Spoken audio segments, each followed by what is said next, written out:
Hey. Well, for Valentine's Day, I want to do a little video in tribute to my childhood movie star crushes. And I grew up watching the old movies, 30s, 40s, 50s, 60s, that era. So there's where my crushes are. So as I'm going to tell a little bit about each one and show some little brief clip or photo, trying not to step too much on the copyright rules, but just enough so you know who I'm talking about and why I had the crush on them.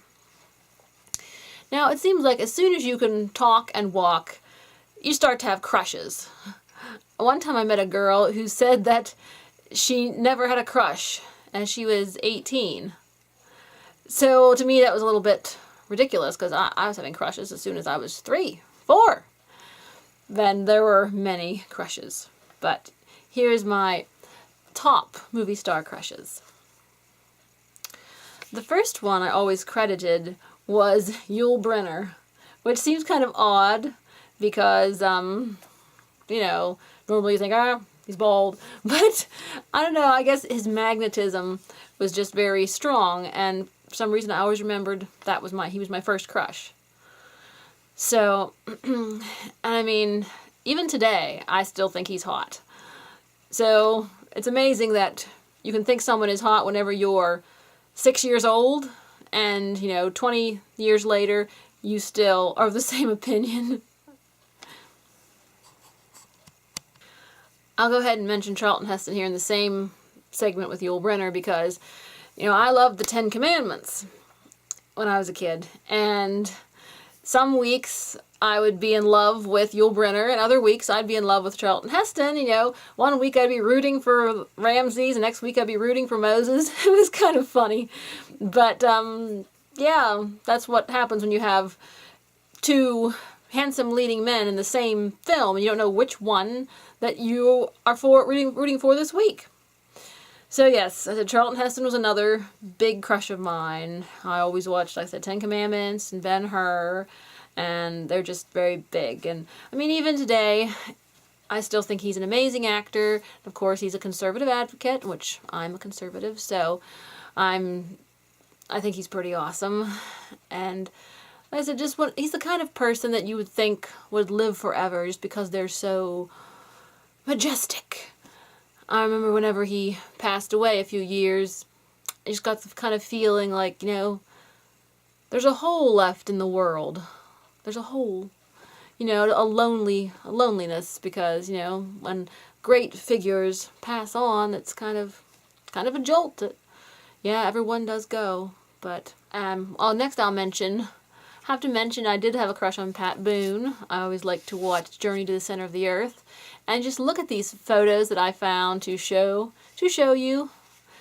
You can see, like, wow, he's cute. You can see why I had a crush on him. He's a cute guy. He really was. And a very sweet and affable, easygoing personality. Very easy to have a crush on.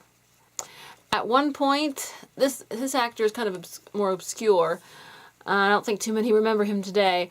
I had a crush on George Montgomery. We watched a film called The Iroquois Trail, and he was the Hawkeye character. And I was swept off my feet. I remember one winter I even wrote out in the snow walked around the snow, wrote, "I love George Montgomery." Crazy kids, crazy crushes. But, and today I sort of almost have forgotten about him, even though he was big for a while. But he still is a handsome gentleman. Though he's not my type now. It's just interesting to see what crushes, remain, still give you you still get a kick out of when you grow up, and some you sort of just forget about. Now Tim Holt, you gotta admit, he was a cutie. He was the perfect boyfriend type. Yeah. Well, I had a crush on him.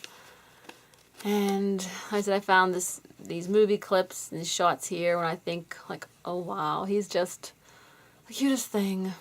But, I still have a little, nostalgic feeling, like the good old days, about Tim Holt.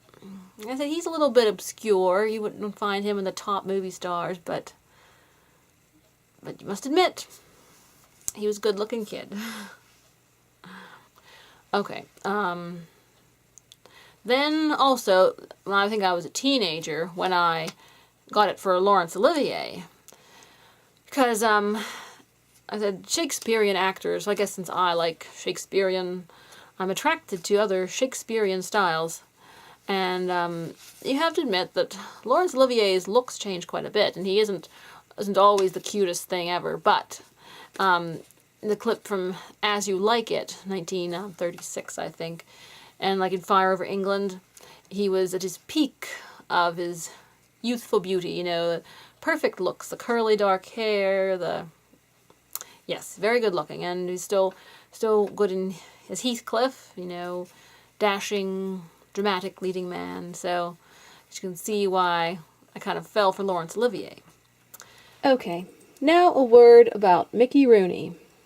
You see, I have quite a variety of crushes, ranging from Shakespearean to the very funny and happy. I mean, I think it's easy to fall for Mickey Rooney. You see him in the Andy Hardy series. He is funny, goofy, and very talkative.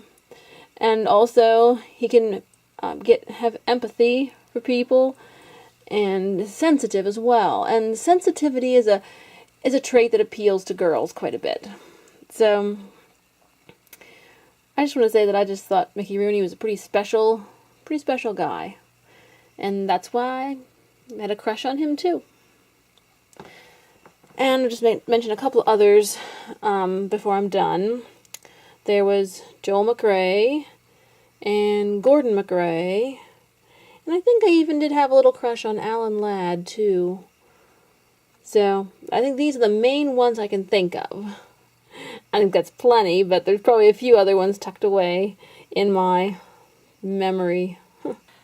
Now for the last. I also, when I was little, 6, 7, I had crushes on James MacArthur and Tommy Kirk. And once again, Swiss Family Robinson was my favorite movie. So early on, I would have, some weeks I'd be in love with Ernst, some weeks I'd be in love with Fritz, you'd root for the other side. But I also enjoyed Tommy Kirk in Old Yeller. I watched that a lot. And, yeah, they're both very attractive young men. Very attractive.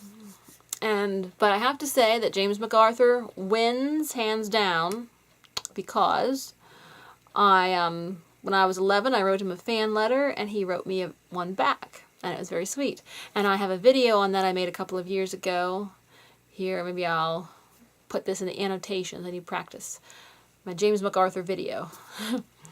It tells all about my letter from James MacArthur. So that's why he wins as my favorite crush, because he's the only one I really had any interaction with, which was great.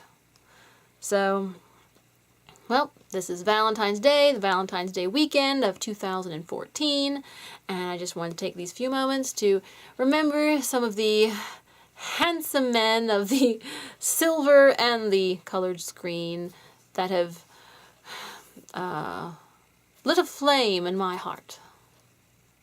Till next time.